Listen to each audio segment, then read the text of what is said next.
14-time All-Star, he won one NBA title, and he scored 31,560 points, the sixth best mark in the history of the game. He is by any measure an immortal. But the story of Dirk Nowitzki isn't just about the numbers etched into the record books. It's the story of a quiet revolution, of a player who redefined what a superstar could look like.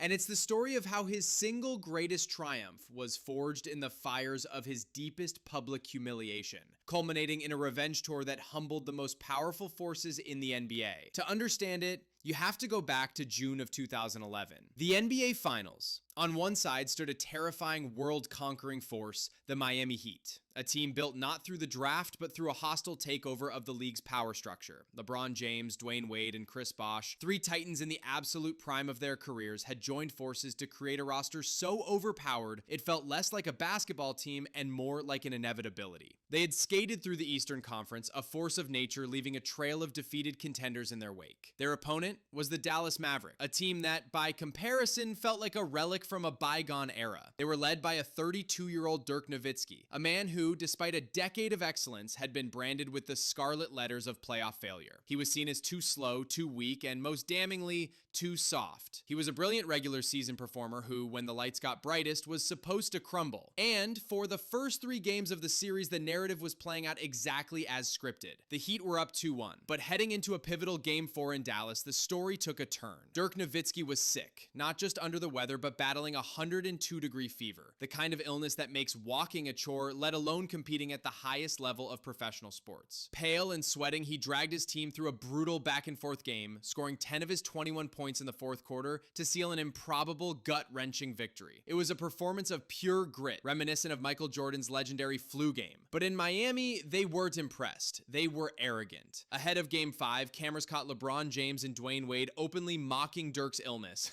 fake coughing and laughing for the world to see. It was a small moment, a brief lapse in judgment, but it would become the single biggest mistake of their season. They thought he was weak, they thought he was faking it, they thought the series was already theirs. What they didn't understand was that they weren't just mocking an illness, they were mocking a decade of struggle, of criticism, of quiet, simmering resolve. They had just given the most dangerous kind of superstar the one thing he never had before, a personal reason for revenge. To understand why they thought they could mock him, why the soft label had stuck to him for so long, you have to understand that Dirk Nowitzki was never supposed to be here. He was an anomaly, a product of a basketball education so unorthodox it was viewed by traditionalists as a form of madness. His story begins not in a famed American gym, but in a small one in Germany, under the tutelage of a man named Holger Geschwindner. Holger was a former Olympian and a self-styled basketball mad scientist, a man who believed the game was a symphony of physics, rhythm, and improvisation. When he first saw a tall, skinny teenage Dirk, he didn't see a raw athlete to be molded, he saw a blank canvas. Their training sessions were bizarre. To improve the rhythm of his fingers, Holger made Dirk learn the guitar. To perfect his footwork, he made him learn ballet and the waltz. To enhance his sense of improvisation, he made him learn the saxophone. Holger, who had studied mathematics and physics, even created a geometric formula for Dirk's ideal jump shot, calculating the perfect 60-degree arc needed to make it virtually unblockable. While other prospects were lifting weights and running sprints, Dirk was practicing shooting free throws with one hand, then the other, building a game based on touch, precision, and fundamentals, not brute force. This strange apprenticeship produced a player the likes of which the NBA had never seen. At the 1998 Nike Hoop Summit, an anonymous 19-year-old Dirk torched a team of America's best high school players for 33 points and 14 rebounds. He was a 7-footer dribbling coast to coast like a guard, with a jumper so pure it looked effortless. The Dallas Mavericks GM Don Nelson was mesmerized. He saw the future. On draft night, he orchestrated a trade for the skinny German kid, a move that was widely seen as a massive gamble. And in Dirk's rookie season, it looked like a catastrophic one. He was a 20-year-old in a new country, struggling with the language and completely overwhelmed by the speed and physicality of the NBA. He was bullied in the post, his defense was non-existent, and he averaged just 8 points per game. He was so miserable he considered quitting and returning to Germany. The critics felt vindicated. European players just weren't cut out for the NBA. But slowly, painstakingly, the foundation Holger had built began to show. Dirk's body grew stronger, but his game remained one of finesse. By his third season, he was an all-star, the leader of a Dallas Big Three, alongside his best friends Steve Nash and Michael Finley. They were an offensive juggernaut,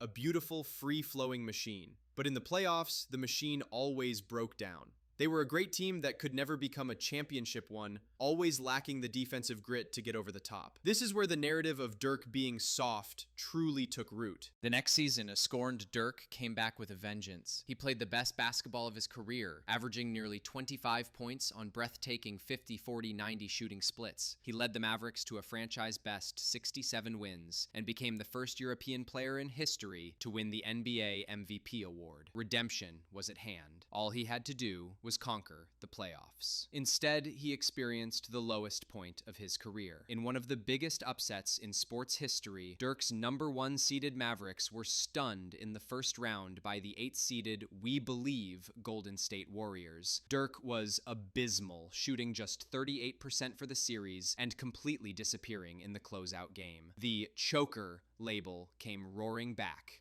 louder than ever. He received his MVP trophy in a sour, joyless ceremony. He later said it was the most heartbreaking moment of his life. To escape it all, he and Holger disappeared into the Australian outback for 5 weeks, living in tents with no contact with the outside world, trying to rediscover the joy of the game. For the next 3 years, the Mavericks were good, but never great. Dirk remained an all-star, but his championship window seemed to have closed. By 2011, the narrative was set. He was a Hall of Famer, but one who would never win a title. And that brings us back to the 2011 playoffs. Written off as too old and too slow, Dirk led his Mavericks on one of the most improbable runs in NBA history. It was a tour of vengeance. In the second round, he swept the 2-time defending champion Lakers, ending the Kobe and Phil Jackson era. In the conference finals, he single-handedly dismantled the young, athletic Oklahoma City Thunder, a team led by 3 future MVPs in Kevin Durant, Russell Westbrook, and James Harden, scoring 48 points in one of the most efficient playoff games ever played. This led him, finally, back to the finals.